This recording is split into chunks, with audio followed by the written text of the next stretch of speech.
안녕하세요. 오늘 시네마 브런치 또 여러분들 찾아뵙고 있습니다. 저희 사실 점심 먹기 전인데 네. 오늘은 정말 영화를 보면서도 군침이 꼴딱꼴딱 넘어갔던 영화, 기독교 영화의 정수라고 불리는 바베트의 만찬을 시네마 브런치 파트너로 소개해드리려고 합니다. 특별히 이 바베트의 만찬은요, 지금 열리고 있는 제18회 국제사랑영화제에서도 2주간 상영이 되고 있고요. 맞죠, 목사님? 서울국제사랑영화. 죄송합니다. 제가 꼭 서울을 빼먹어요. 부집행위원장님. 부집행위원장 자격이 없네요. 네, 저희 사랑영화제 잠시 좀 소개해 주시겠어요? 네, 올해 벌써 18번째 맞이한 영화제고, 올해는 특별히 온라인으로 저희가 영화들을 코로나19 함께하는 시대 속에서 저희가 어떻게 영화제를 잘 치를 수 있을까를 준비하면서 했고요. 특별히 이 바베트의 만찬이 그중에 이제 클래식한 기독교 고전으로 함께 좀 보시면 좋겠다 해서 저희 시네마 브런치랑 또 이렇게 함께 콜라보로 이번에 저희 영화제에서 이렇게 시네토크로 영상으로 여러분 찾아뵙게 됐습니다. 네, 시네마 브런치 구독자 여러분들도 이 온라인으로 지금 진행되고 있는 서울국제사랑영화제 많은 참여 부탁드립니다. 줄거리 소개해 주시죠, 우리 추상미 감독께서. 뭐 그 덴마크의 작은 마을이죠. 근데 저는 이게 목사님도 아까 동의하셨지만 뭐 가상의 어떤 마을이라는 생각이 드는 게, 요즘은 좀 팩트로 몇 년도에 뭐 어디 지명이 좀 구체적으로 나오잖아요. 그래야지 왜 관객들이 볼 때 더 이걸 사실적으로 이렇게 와닿을 수 있는데 없어, 전혀. 그냥 덴마크. 그냥 인어공주의 나라 이렇게 생각하면 어느 나라는 너무 아름다운 마을. 뭐 이렇게 힘들게. 거기 집들 너무 이쁘잖아요. 근데 그곳에 이제 아버지 목사님의 뒤를 이어서 신앙과 봉사를 하면서 살아가는 아름다운, 할머니가 돼도 아름다운 두 자매 마티나와 필리파가 살고 있습니다. 젊은 날에 아주 불꽃 같은 사랑을 아주 잠시 했다고 봐야 되나요? 어떤 그 썸을 탄 거죠. 그런 일은 있었지만 이 추억이 모두 마음속에만 간직한 채 세월이 흐르는데, 어느 날 필리파의 연인이었던, 썸의 대상이었던 그 파판, 오페라 가수 파판의 편지를 품에 안은 바베트라는 여인이 찾아옵니다. 바베트가 새로운 가족이 되는데, 바베트에게 어느 날 엄청난 복권이 당첨되는 기회가 1만 프랑?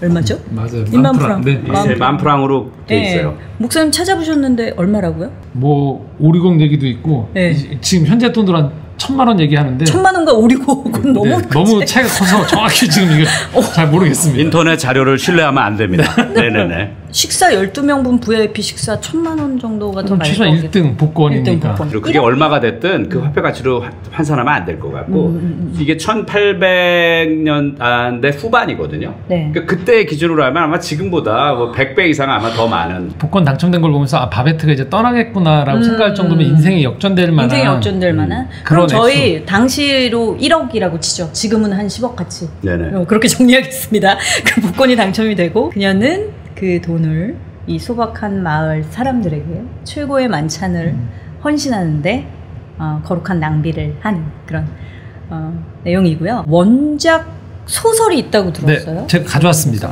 이 책인데요. 와, 너무 이쁘죠? 네. 한번 보시면, 이게 이자크 디네센이라는 작가인데요. 예, 이 원작을 아마 감독님 두 분이 아시는 분이에요.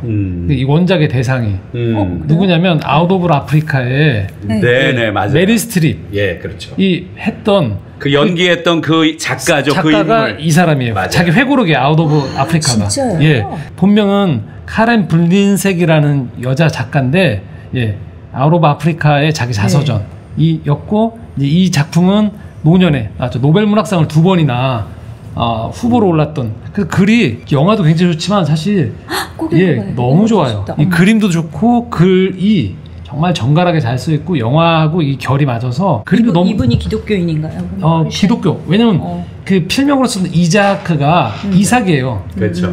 그런 그림들도 아주 좋고, 보셨으면 좋겠어요. 이거 제가 출판사랑 아무 상관없는데, 어니스트 헤밍웨이가 노벨상을 탔을 당시에 이 상은 덴마크 작가 이자크 디네센이 받았어야 했다 할 정도로 글이 아주 좋은. 헤밍웨이 너무 쿨하다. 최고의 수상소감인데. 그런 작품을 만들었던, 그러니까 아웃 오브 아프리카의 여주인공, 실제 자기 자서전이었으니까, 회고록이었으니까 그 작가가 썼던, 이게 좀 자기 인생에 여기 많이 영화에 바베트의 만찬이라는 원작에 투영이 돼 있는 것 같더라고요. 저는 보니까. 네네. 그럴 거라는 생각이 듭니다. 이 보면은 여기 그 굉장히 독실한 이제 뭐 어떻게 보면 청교도 스타일의 그런 신자들이 나오는데 좀 독특해요. 지금 생각하는 어떤 교회하고도 조금 뭔가 다른 것 같고. 다르지만 굉장히 이게 우리가 알고 있는 유럽의 종교개혁 후예죠. 그렇죠. 이 여주인공들의 이름, 할머니 두 분의 이름 마티나하고 필리파도 이게 마틴 루터의 마틴이고 예. 필리프 멜랑히톤의 이 이름이에요, 사실은.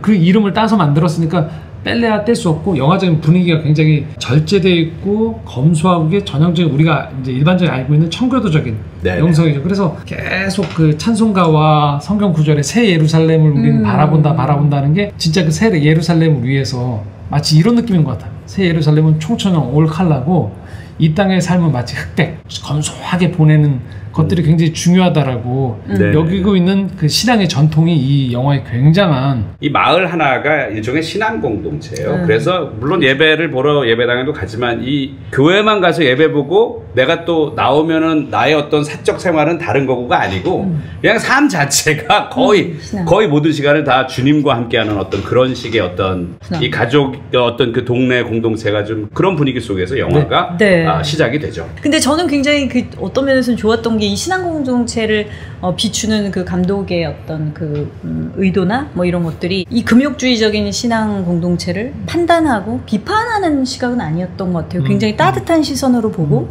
장점도 있고 단점도 있고 이런 걸 모두 다 좀 보여줬다는 생각이 드는데요. 여기서 또 바베트가 이제 이 필리파와 마티나를 찾아와서 새로운 가족이 되는데, 바베트가 오게 된 배경에 대해서 저는 굉장히 궁금했어요.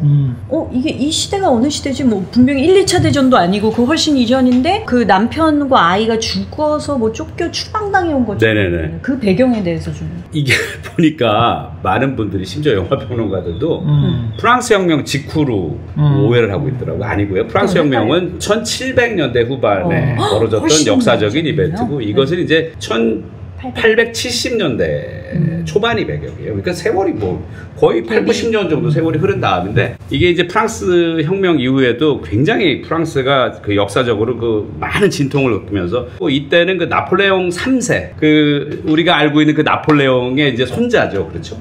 그때 프로이센이라고, 지금의 독일이에요. 그러니까 독일이 일종의 유럽의 신흥 어떤 강국으로 이제 떠오르는데 전쟁을 했죠. 근데 프랑스가 비참하게 패했는데, 그러니까 프랑스 사람들 자존심이 이제 상했던 거예요. 그런데 이게 항상 어려워지면 매국노들이 이제 득세하잖아요. 우리 일제 강점기 전에 구한말처럼, 우리 저 이완용과 을사오적 때처럼. 그래가지고 여기도 이제 소위 말하면 지배 세력들이 독일과 이제 그 평화조약을 맺으면서 공화정으로 갔다 이걸 왕정으로 다시 복원하려는 움직임을 보이니까 파리 사람들이 뭉쳐서, 시민들이, 주로 노동자 계급이, 그래서 약 2달 동안 시민 정부를 만들었던 거예요. 그래서 이 원래 정부군과 싸워서, 근데 이게 굉장히 의미가 있는 게 이걸 파리 코뮌이라고 부르는데, 그때 당시에 그들이 주장했던 것이 여자의 참정권, 그러니까 여성도 투표를 해야 돼. 이건 그때 당시로서 거의 지금이야 당연한 거지만 그때는 정말 대단했었던 거고, 그 다음에 종교와 정치를 분리해야 된다. 지금 아프가니스탄에서 벌어지고 있는 탈레반의 문제가 뭐가 문제죠? 그걸 분리하지 못하니까 지금 이렇게 문제가 발생하고 사람들이 고통받고 그런 거잖아요. 그러니까 그런 와중에 사실 바베트의 남편과 아이가 파리 코뮌에서 어떤 일이 정확히 벌어지는지 모르지만 그 어떤 그 전투 과정에서 이제 희생당했겠죠. 아니면은 나중에 그 재판에 회부돼서 죽었든지 저도 잘 모르겠지만, 그래서 이제 혼자가 된 그녀가 아까 말씀드린 그 오페라 가수, 과거에 필리파와 잠시 연애를 했던, 그걸 기억했다가 이제 맞아. 그녀를, 바베트를 그 필리파와 마티나에게 보내는 거죠. 아니, 지금 설명을 들으니까 그 당시에 여성으로서 최고의 예술가, 요리 예술가였던 바베트의 배경이 될 수 있겠네요. 그렇죠, 파리 코뮌에 어쨌든 그 가족이 공통적인 가치관을 가지고 있었겠죠, 바베트도. 그러니까 이제 그런 남편하고 살았을 테고, 좀 해석이 되는 것 같아요.